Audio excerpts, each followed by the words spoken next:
Continuamos en Enfoque Matinal desde CLN para ustedes y recibimos a José Miguel Gómez y Montero. Hablemos de salud mental en tiempos de coronavirus. Muy buenos días, mi directo. Buenos días. Buenos días, gusto de escucharlo y de verle de esta forma, pero espero que pronto estemos en el canal en vivo para saludarnos, abrazarnos y decir todas las cosas que nos decimos allí.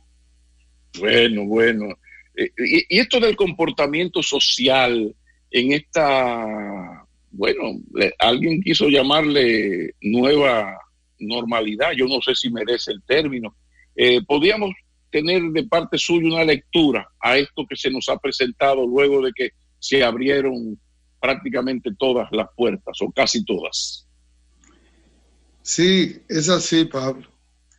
Me duele decirlo, que se esperaba un ser humano post pandemia o después de cuarentena o de confinamiento, un ser humano más reflexivo, con un nuevo aprendizaje social, existencial, basado en que había aprendido y había tenido la lectura desde la cantidad de pérdidas humanas, desde tener que consumir sus ahorros, desde tener que entrar a un proceso en desafecto hacia ese confinamiento que nos impusieron, y de ver que tanta gente perdió el empleo y que se está hablando de una proyección de cero crecimiento en la economía y algunas que van a decrecer, y los niveles de hambruna, los niveles de desempleo, los niveles de marginalidad y de inequidad, cómo van a aumentar con todas esas informaciones y con todo el estrés y el pánico que hemos vivido. Los países de Occidente que han dado pequeñas escalonadas y aperturas, la gente, Pablo, ha salido corriendo a las tiendas a comprar carteras y zapatos. La gente ha hecho fila para comprar un reloj. La gente, al bajar los precios para dinamizar la economía, la gente ha salido hasta buscar préstamo o tener un banco, una tarjeta para ir a consumirlo. Entonces uno dice, wow, ¿y qué ha pasado en todo Occidente con este comportamiento social de un ser humano que ha vuelto a su vieja normalidad? Yo he estado revisando lo que es la economía del comportamiento y he estado leyendo desde el punto de vista sociológico, antropológico, las otras conductas de los grupos marginados que han entrado en desobediencia, desacatamiento, desafío de la autoridad, en barrios que gente se niega a los toques de queda, de gente que se ha quitado la mascarilla y ha salido, y de gente que se está aglutinando en los sitios como arriesgándose y no importándole una nueva ola de contagio. Entonces uno dice, ¿qué pasa con el ser humano? O que no valora la vida, o que no valora la existencia, o que esta vida cortoplacista de buscar el placer y las gratificaciones de manera inmediata, esas personas no pueden detener, posponer esas autogratificaciones. Y hoy en día vemos un ser humano evidentemente más alienado hacia el mercado, más con poca susceptibilidad social y con una falta de vacío existencial como para buscar el ser en este proceso. La gente ha vuelto, Pablo, al parecer, a buscar lo que tengo que hacer para yo decir que esta pandemia no ha pasado nada.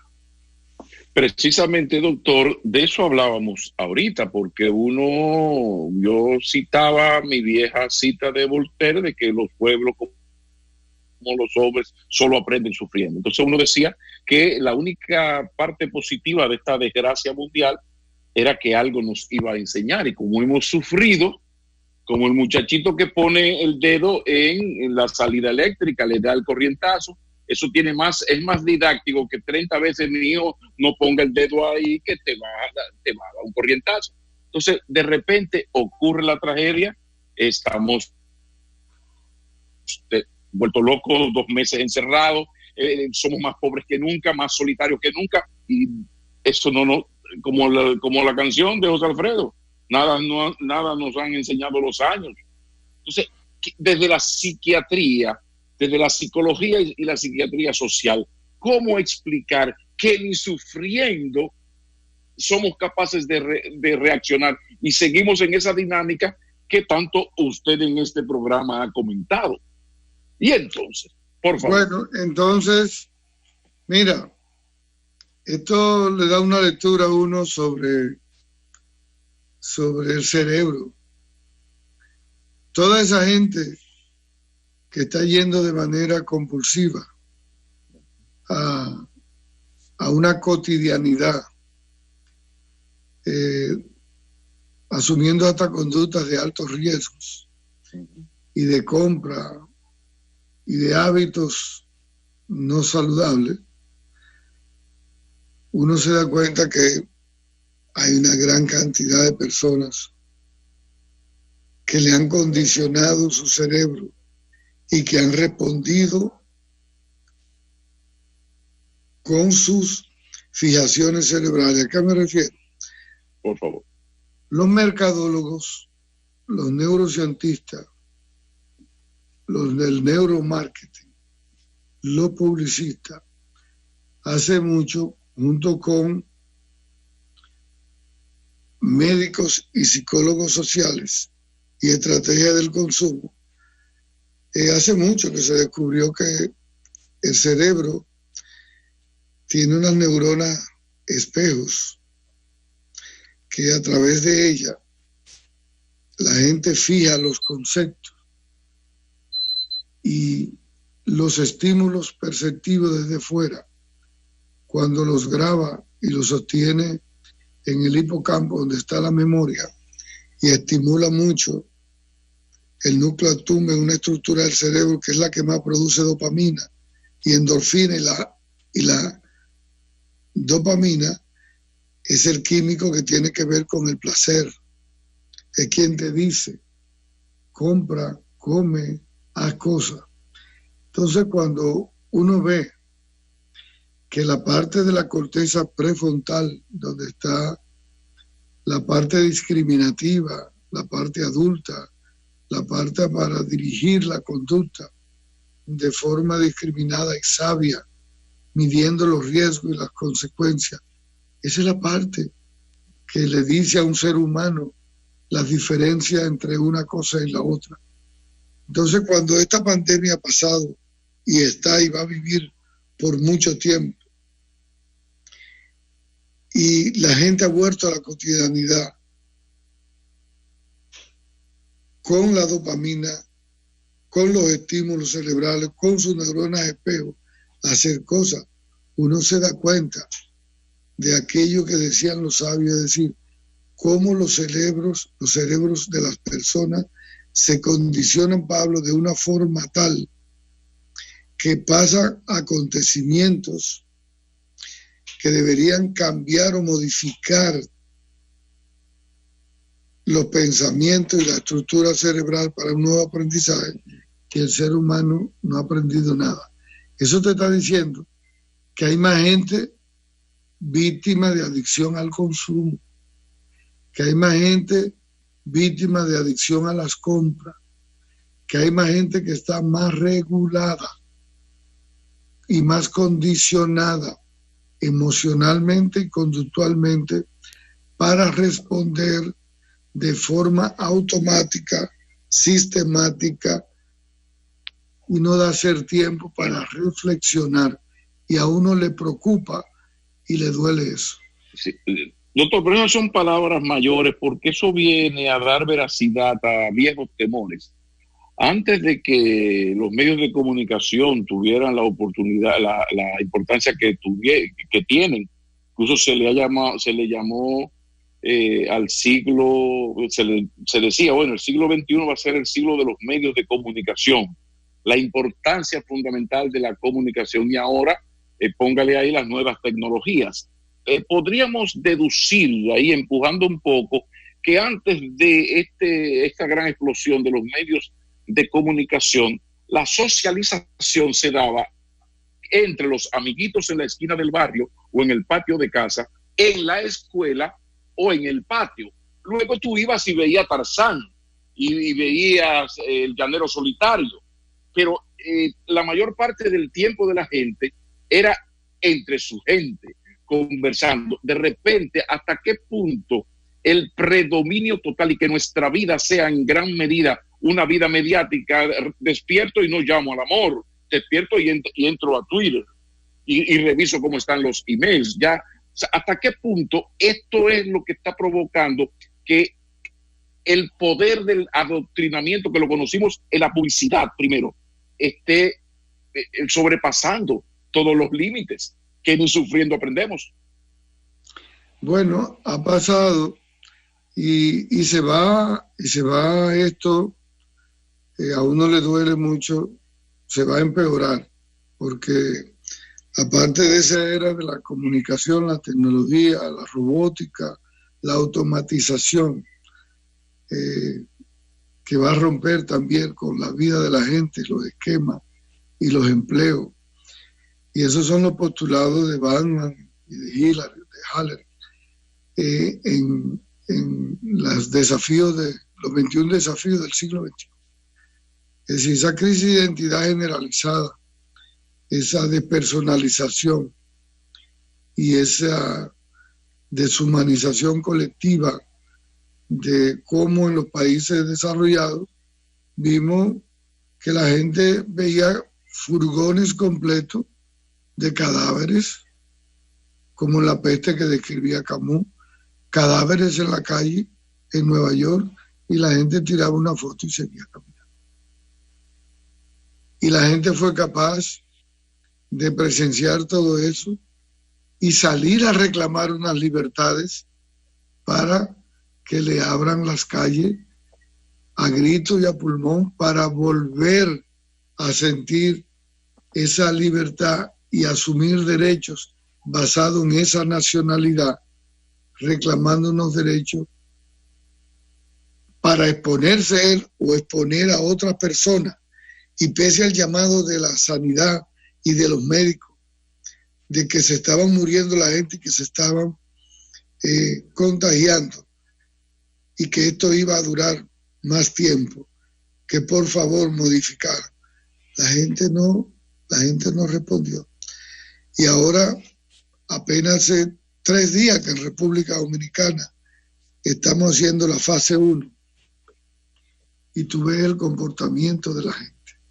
Entonces uno dice que parece que ni la pandemia, ni la guerra, ni las crisis van a parar al ser humano contagiado de esta posmodernidad y de esta economía que parecía blindada, y de una sanidad a nivel mundial, que nos ha dicho que el mercado, ni el mundo financiero, ni la economía, ni el mundo posmoderno le interesa la inversión en salud, le interesa la inversión en el bienestar social, en el blindamiento de una economía para responder a la gran mayoría.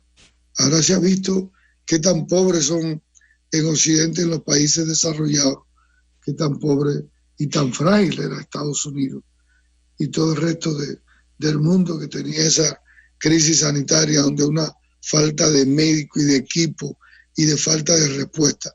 Entonces, yo pienso que el desafío es que los líderes mundiales, que los grupos se den cuenta de esa fragilidad, y que los hacedores de políticas públicas cambien los discursos, y los tecnócratas que hacen la política fría piensen en esa colectividad. Yo pienso que si algo debió de decir y de enseñarnos a todos esta pandemia, era para reflexionar diferente, era para hoy tener programas y discursos de visión diferente, y que estamos aquí a la vuelta de unas elecciones y he visto que todo el mundo ha llevado programas, pero nadie ni la sociedad civil ha demandado a esos políticos.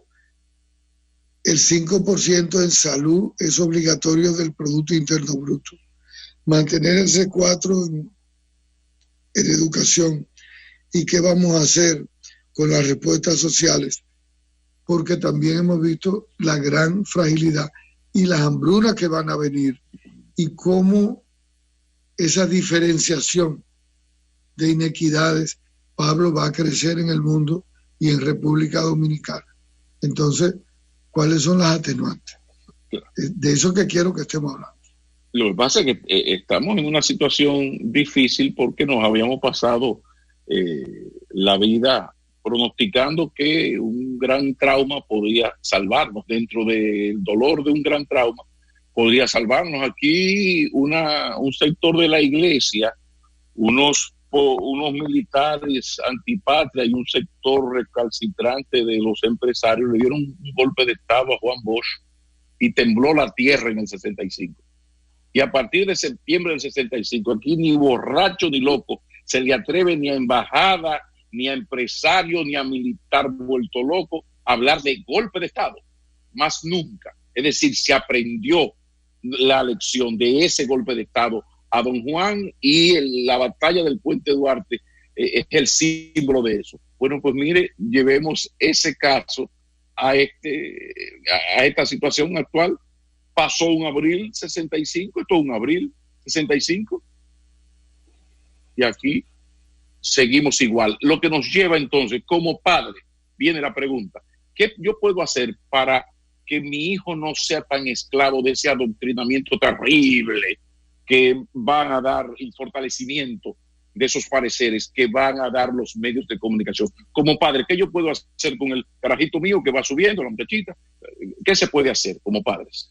Mira, yo pienso que la responsabilidad de nosotros, de esta generación, es explicar, es conversar, es producir una discusión, tanto dentro de nuestras familias.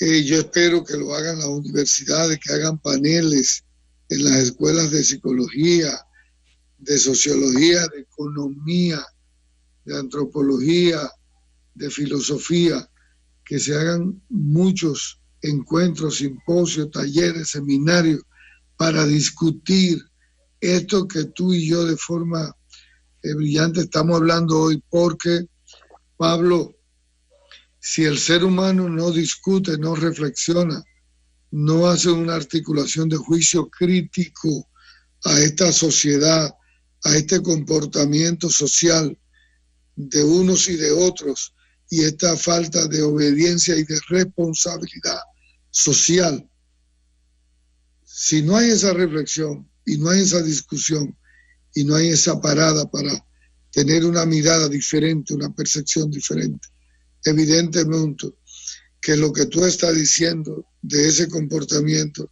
entonces es poco lo que vamos a aprender, y desgraciadamente el mercado sí sabe lo que tiene que hacer, sí sabe el mundo financiero, sí sabe las grandes corporaciones, la comunicación, la vida automatización, sí saben lo que tienen que hacer. Pero el ser humano, que es vulnerable, que es frágil, que la vida es tan corta, tan impredecible, entonces, si ese ser humano no modifica los comportamientos para tener mayor compromiso en términos de afectividad, de vínculo, de apego, de sentido gregario, de responsabilidad social, de una visión más colectiva y más hacia el cuidado y a las protecciones de la grande mayoría, y también a tener que administrar los riesgos personales y sociales. Si eso no se habla con los hijos, en la escuela, en las universidades, en los espacios, entonces vamos a quedar más pobres que antes, porque ya no va a ser una pobreza con hambrunas y carencias materiales, va a ser una pobreza espiritual. Y cuando la pobreza espiritual, cuando hay prótesis en el espíritu, entonces perdimos todo. Ahí se ha perdido más, mucho más que siempre. Pero quizás gran parte del problema, mi doctor, tiene que ver con esto de que los malos están llenos de certezas y los buenos estamos llenos de dudas, significación de criterios de hacia dónde debemos caminar. Pero ese mundo publicitario, por ejemplo, ¿no? Ese poder político imperial dominante, sí sabe lo que tiene que hacer y lo hace muy bien. Por eso nos enseñan, por ejemplo, un sistema social económico donde todo se sustenta en el consumismo y donde veníamos de ser para tener, que era muy grave. Para yo ser, debo tener. Pero de ahí pasamos a que no bastaba no basta con que yo tenga. Yo además debo aparentar. Entonces, para colmo vienen estos medios de comunicación que nos amplifican y nos convierten en protagonistas a todos. Antes los artistas se presentaban y tú sabías de la vida, ahora no. Bueno, porque estamos en el hedonismo, estamos en el consumo, estamos en la vida likes, estamos en el mundo desechable, estamos en la cultura de la prisa, estamos en la vivir por lo tangible para mostrar el éxito, y por eso es que la gente, con todo el problema que has tenido, la gente ha salido a dar una demostración de fuerza, pero no hacia el ser, sino hacia el parecer. Y lógicamente uno lo está viendo con la gran presencia de buscar legitimidad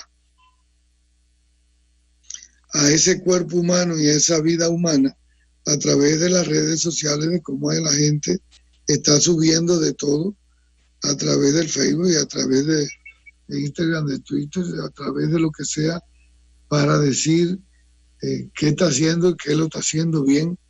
Entonces uno se da cuenta que la gente está saliendo ya a barretar a los gimnasios, a buscar la belleza, a la adoración y a la adulación del cuerpo, la vida narcisista, la vida de cortoplacista, de querer tener más placer y ser conquistado por el placer.